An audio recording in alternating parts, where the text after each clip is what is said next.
कौन से पुत्र की मृत्यु पिता से पहले हो जाती है? एक गांव में एक किसान रहता था।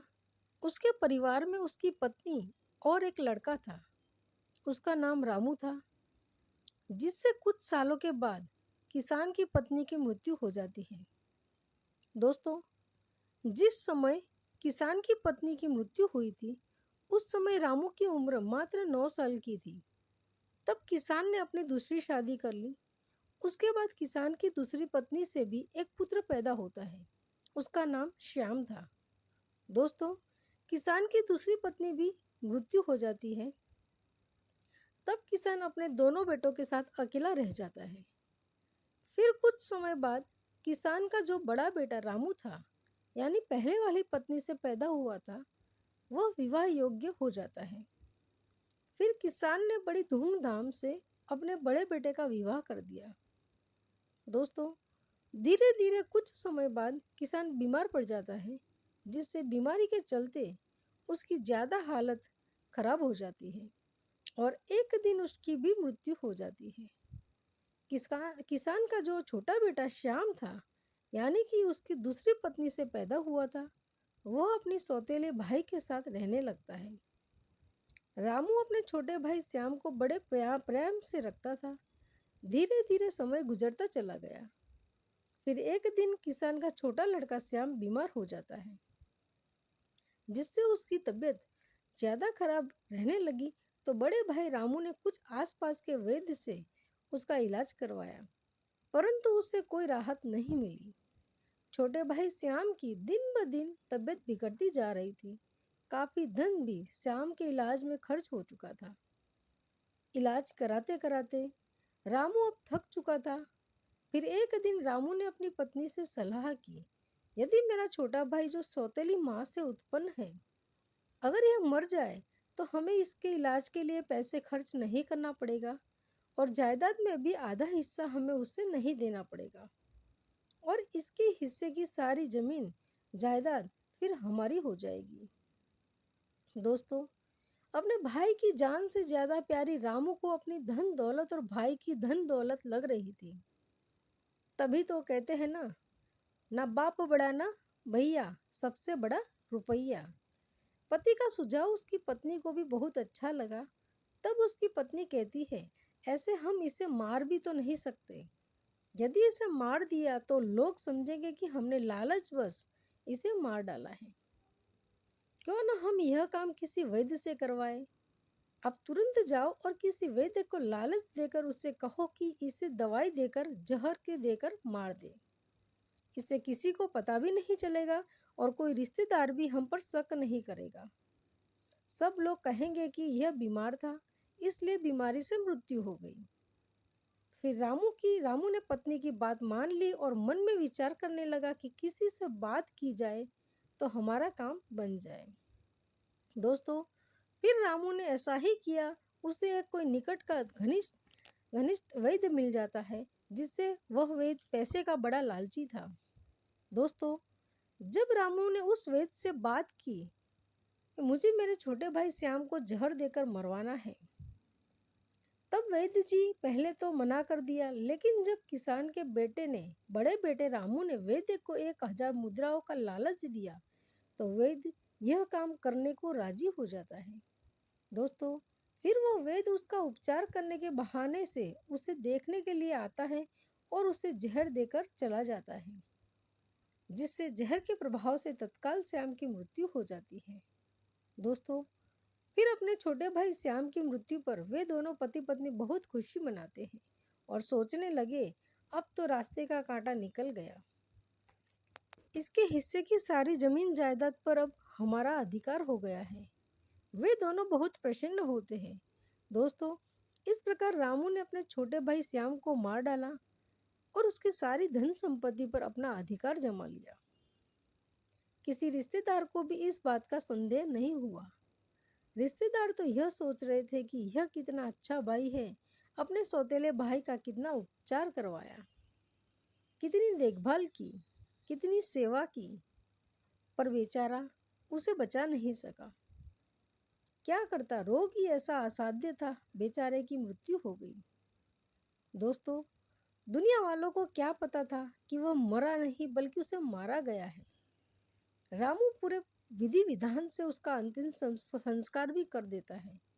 फिर धीरे धीरे समय निकलता चला गया। फिर उस किसान के बड़े लड़के रामू की पत्नी को एक लड़का पैदा होता है। बेटे की खुशी में दोनों पति पत्नी बहुत प्रसन्न होते हैं। बड़ी धूमधाम से उस लड़के का जन्मदिन मनाया जाता है। पूरे नगर में मिठाइयाँ बांटी जाती है और बड़े ही लाड़ प्यार से अपने उस पुत्र का पालन पोषण करने में लग जाता है। फिर कुछ वर्षों में वह लड़का जवान हो जाता है। उन्होंने अपने लड़के की एक सुंदर सी कन्या को देख करके शादी कर दी।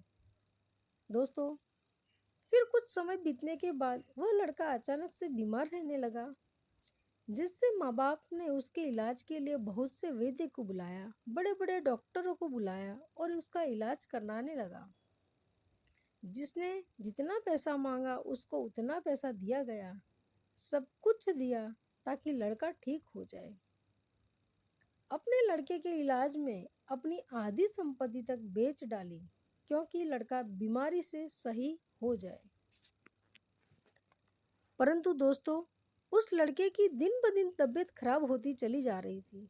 लड़का बीमारी के कारण मरने की कगार पर आ गया। शरीर बहुत ज़्यादा कमज़ोर हो गया था। लड़के को चारपाई पर लेटा रखा था और उसका पिता अपने कुछ रिश्तेदारों के साथ और अपनी पत्नी के साथ अपने पुत्र की दयनीय हालत देखकर दुखी होकर के उसकी तरफ देख रहा था और अपने रिश्तेदारों से कह रहा था कि यह क्या हुआ, मेरा एकलौता पुत्र है, भगवान ने मुझे किस बात की सजा दी है। दोस्तों, फिर उसी समय वह लड़का बोल उठा, अपने पिता से बोला कि भाई, अपना हिसाब साफ हो गया, बस अब कफन और लकड़ी का हिसाब बाकी है, उसकी तैयारी कर लो। दोस्तों, यह सुनकर के उसके पिता ने सोचा कि लगता है बीमारी के कारण लड़के का दिमाग भी ठीक से काम नहीं कर रहा है। देखो ना, मैं इसका बाप हूँ और यह मुझसे भाई कहकर बोल रहा है।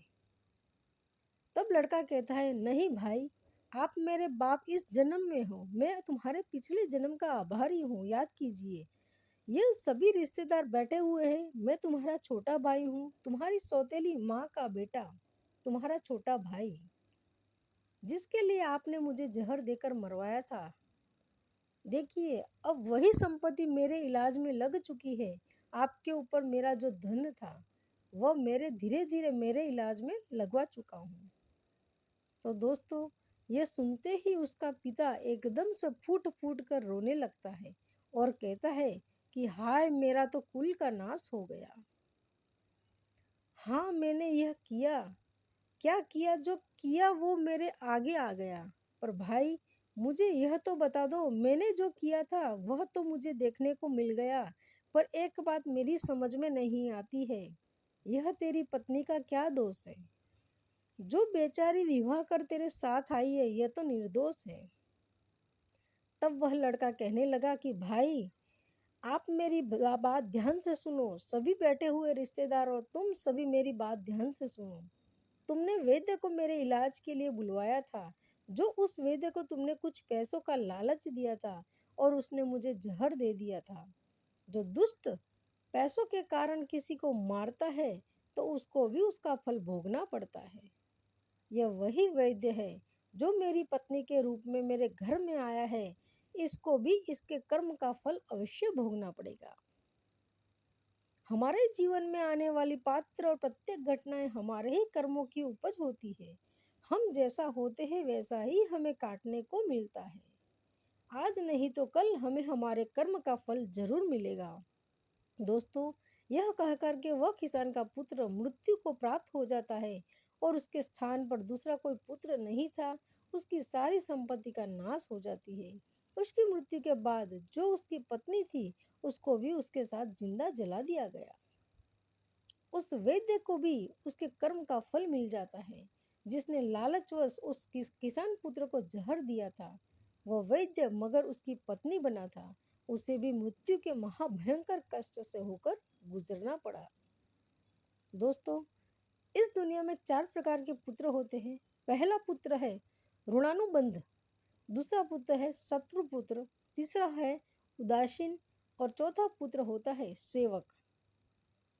ध्यान रखिए, जो पहले 2 पुत्र है ऋणानुबंध पुत्र और शत्रु पुत्र, ये दोनों पुत्र आपके कर्मों के अनुसार ही आपके घर में जन्म ले लेते हैं, तो इनकी मृत्यु पिता से पहले हो जाती है। अगर किसी पुत्र की मृत्यु पिता से पहले हो जाए तो समझ लेना कि वह शत्रु पुत्र पैदा हुआ है। प्रचलित मान्यताओं के अनुसार यदि आपने अपने पूर्व जन्म में किसी को किसी भी प्रकार का दारुण दुख पहुंचाया है और वह व्यक्ति आपसे किसी भी तरह का बदला लेना चाहता है, लेकिन वो किसी कारणवश बदला नहीं ले पाया क्योंकि वह कमजोर था और वह इसी तरह तड़प तड़प कर मर जाता है, तो निश्चित मानिए वह व्यक्ति इस जीवन में आपका पुत्र बनकर लौटेगा और फिर वह अपना बदला पूरा जरूर करेगा और आपको अपने ही पुत्र की मृत्यु देखनी पड़ेगी। जरा सोचिए, अगर किसी के सामने उसके पुत्र की मृत्यु हो जाए तो उस पिता को कितनी असहनीय दुख होता है। इसका मतलब ये होता है कि यदि आपका पुत्र आपको मृत्यु तुल्य कष्ट दे रहा है तो समझ लेना कि आपके पिछले जन्म का वह शत्रु हो सकता है या वह व्यक्ति हो सकता है जिसको आपने कभी मृत्यु तुल्य कष्ट दिया होगा। ऐसी संतान आपके जीवन को हर तरह से कष्टों से भर देती है, आपका जीवन नर्क बना देती है। ऐसी संतान आपको मारती है, सताती है, आपकी धन संपत्ति को कर्म के माध्यम से बर्बाद कर देती है और एक दिन आपको भीख मांगने पर मजबूर कर देती है। तो दोस्तों, इस तरह से पिता से पहले वही 2 पुत्र मरते हैं जो ऋणानुबंध होते हैं और जो पुत्र शत्रु होते हैं। दोस्तों, अपने कर्मों का लेखा जोखा पूरा करने के लिए किसी के यहाँ आकर के जन्म धारण करते हैं। भगवान श्री कृष्ण जी ने अर्जुन से कहा, गीता में स्पष्ट कहा है कि अर्जुन, इस संसार में जितने सारे रिश्ते हैं वे सभी पिछले कर्मों के अनुसार प्राप्त होते हैं। इस महाभारत में जितने भी तुम्हें तुम्हारे सगे संबंधी दिखाई दे रहे हैं, ये सभी तुम्हारे और इनके पिता का लेखा जोखा है। हे अर्जुन, तुमने पूर्व जन्म में जब तुम धर्म के पुत्र थे और मैं तुम्हारा बड़ा भाई था नारायण और तुम मेरे छोटे अनुचित थे, उस समय तुमने इस दुर्योधन को पराजित किया था। उस समय दुर्योधन ने हार का बदला लेने के लिए यह प्रतिज्ञा कर रखी थी कि अर्जुन, मेरे सामने जब भी तू आएगा तब मैं तुझसे बदला लूंगा। हे अर्जुन, प्राणी को अपने कर्म का फल भोगना पड़ता है। जिसका जिस पर कब्जा होता है वह उसको 100 जन्म के बाद भी झुकाना पड़ता है। और यही बात भगवान श्री कृष्ण जी ने पितामह भीष्म से कही थी। जब पितामह भीष्म सरसैया पर लेटे हुए थे तो पितामह कह रहे थे, भगवान श्री कृष्ण, हे माधव, मुझे 100 जन्मों तक की याद है, मैंने कभी कोई गलत काम नहीं किया, फिर मैं ये असहनीय पीड़ा और बाणों का कष्ट क्यों भोग रहा हूँ। तो भगवान श्री कृष्ण जी पितामह भीष्म से कहते हैं, एक पितामह, यह संसार कुछ नहीं है, केवल कर्मों का आदान प्रदान है। तुमने अपनी जनता का, अपनी प्रजा का कोई अपराध नहीं किया है, कोई पाप नहीं किया है, परंतु 100 जन्म पहले तुमने एक सर्प को पकड़कर कांटों में ऊपर फेंक दिया था, जिससे उस सर्प के प्राण 18 दिन में निकले थे। इसीलिए वही दारुण दुख आज तुमको इस बाणों की सैया पर लेट कर मिल रहा है। तो दोस्तों, इस संसार में 4 तरीके के पुत्र बताए गए हैं। जो 2 तरह के पुत्र होते हैं, ऋणानुबंध और शत्रु पुत्र, जिसके हम कर्जदार हैं। किसी का कर्ज हमने खाया है, किसी के पैसे लिए हैं या और वो पैसे वापस नहीं दिए, वो पैसे हमें चुकाने पड़ेंगे। यदि इसी जन्म में चुका दिए तब तो बहुत ही अच्छा है, और यदि वह दूसरे जन्म में चले गए तो आपको भी यही दारुण दुख झेलने को मिलेगा। वह पुत्र के रूप में जन्म लेगा, भाई के रूप में जन्म लेगा, या आपके प्रिय किसी सगे संबंधी के रूप में जन्म लेगा, या फिर आप गधा बनेंगे या बैल बनेंगे या कुत्ता बनेंगे जो आपके उन पैसों को चुकाएंगे। आपको कर्ज तो जरूर चुकाना पड़ेगा। यही शाश्वत विधान है, यही प्रकृति का नियम है। हर क्रिया की प्रतिक्रिया जरूर होती है, और जो दूसरे तरीके का पुत्र होता है, शत्रु पुत्र, वह भी आपसे बदला नहीं छोड़ेगा। आपके पास कोई गरीब रहता है, कोई कमजोर रहता है और आप ताकतवर हैं, उस पर आप अपना बल प्रयोग कर रहे हैं, उसे मृत्यु के समान यातनाएं दे रहे हैं, तो यातनाएं उसकी आत्मा सहेगी। वो भी मौका मिलने पर आपको उतनी ही भयंकर यातनाएं देगा, और आप उन यातनाओं से आहत तो हो जाएंगे। चाहे वो पुत्र के रूप में हो, पिता के रूप में हो, या पत्नी के रूप में हो। इस प्रकार से दोस्तों, पहले वाले दो पुत्रों की मृत्यु पिता से पहले हो जाती है, और बाकी के जो दो पुत्र होते हैं, उदासीन और सेवक, उनकी मृत्यु पिता के बाद होती है। यानी कि पिता पुत्रों की मृत्यु नहीं देखता। तो हमेशा हमें ध्यान रखना चाहिए कि किसी का और कर्ज हम ना ले, अगर ले तो फिर उसका वापस दे। दोस्तों, दूसरी बात, किसी को इतना परेशान भी नहीं करना चाहिए कि वह हमसे कमज़ोर है और हम उसको मृत्यु के समान यातनाएं दे रहे हैं, तो वो भी मौका मिलते ही आपसे अपना हिसाब किताब जरूर चुकाने आएगा।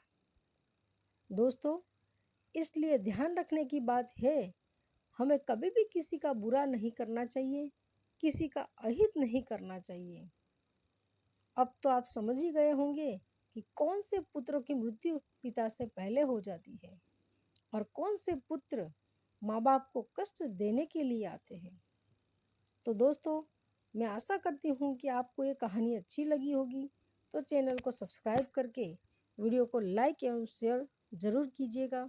साथ ही कमेंट बॉक्स में हर हर महादेव जरूर लिखें। धन्यवाद दोस्तों।